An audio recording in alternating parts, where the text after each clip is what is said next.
Nous à Puget, on appelle le château, c'est tout le rocher qui surplombe Puget. Et moi petit, il n'y avait que des oliviers. Et maintenant, quand on voit tout ça au milieu des pins, au milieu, ça fait un peu mal au cœur, quoi. On se dit, bon, ça ne coûte pas grand-chose. On est nostalgique des oliviers d'avant. Quand je voyais ces restaurations ailleurs, j'ai dit, pétard Puget, si on restaurait l'oliverie du château, tout ça. Ça commençait comme ça. Donc, il y a 2 ans, on a voulu vraiment préciser l'action des oliviers. On a dit, tiens, on crée une association et on a trouvé AOP. Tu sais ce que c'est une AOP chez nous? Appellation d'origine protégée. Et nous, on a dit, tiens, les amis de l'olive pugétoise, pour mimer l'AOP. On est arrivé à les cueillir.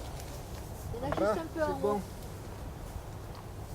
Ah si, là, il y en a encore beaucoup, là. Ouais. Donc c'est le propriétaire, M. Machin, s'engage à se donner leur parcelle. Pendant 7 ans, on rénove tout. Au bout de 3-4 ans, la parcelle entre en production. On commence à donner 80% pour l'association et 20% pour le propriétaire. En huile, quoi. En huile.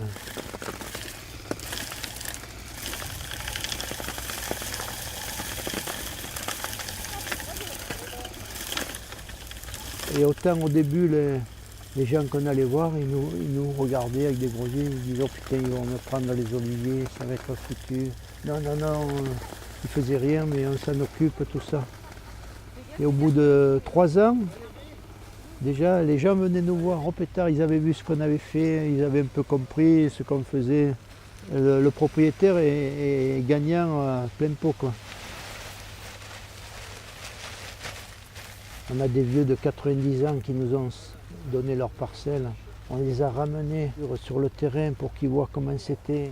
C'était à l'abandon depuis 50 ans. Ils nous racontent leur vie. Quand j'étais petit, à la sortie de l'école, mes parents ils m'envoyaient. Il y avait 3 poules de lapin, je venais donner quand on ramassait les olives. Là, il y avait une source. Là, il y avait... Ils étaient vraiment... Et ils pleuraient tellement.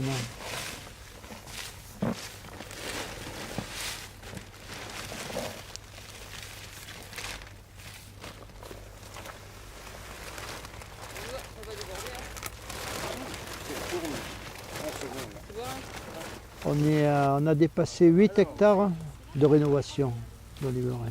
Et depuis 2 ans, on a commencé la production, donc la récolte. Et là, cette année, on va battre tous les records.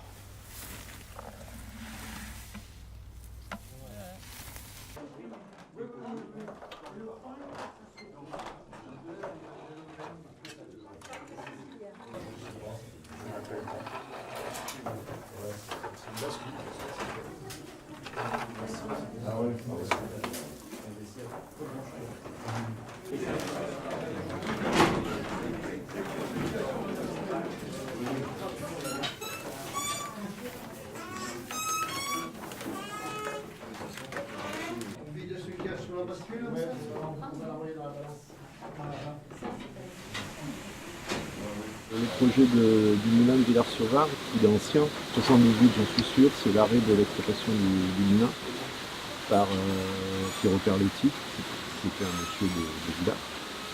C'est pour ça qu'il s'appelle Pierrot Carletti, donc du nom du dernier moulinier de Villars-sur-Var.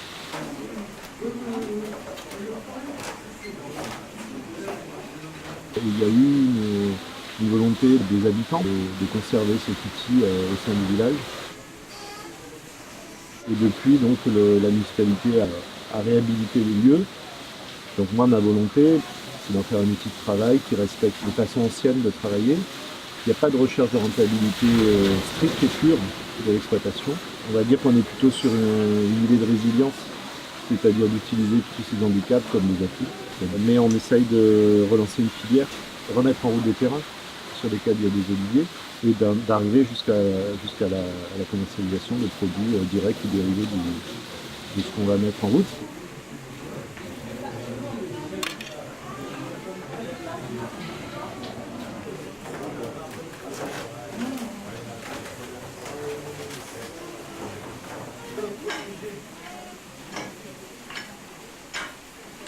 Je tiens absolument à l'exploiter sans machine moderne, parce que les vieux, les anciens, ils savaient faire.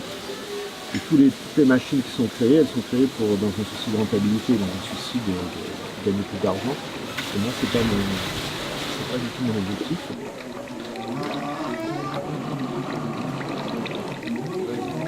La cheville ouvrière du projet, les gens qui vont travailler à remettre ces terrains en route sont des gens qui font partie d'Isatis, qui est une association qui aide à l'insertion pour des gens qui sont en souffrance psychique, qui sont des gens qui sont bipolaires ou qui sont schizophrènes, qui ont eu des souffrances diverses et variées, par lesquelles ils essaient de retrouver une place dans la société.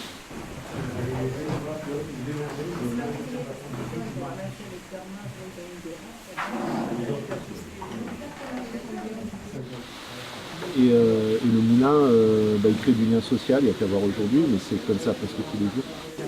Oui. Ah bon, c'est un super.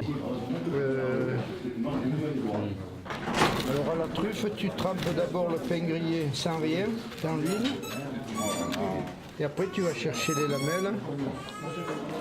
C'est vrai qu'il y a les deux d'ailleurs. Oui. Ah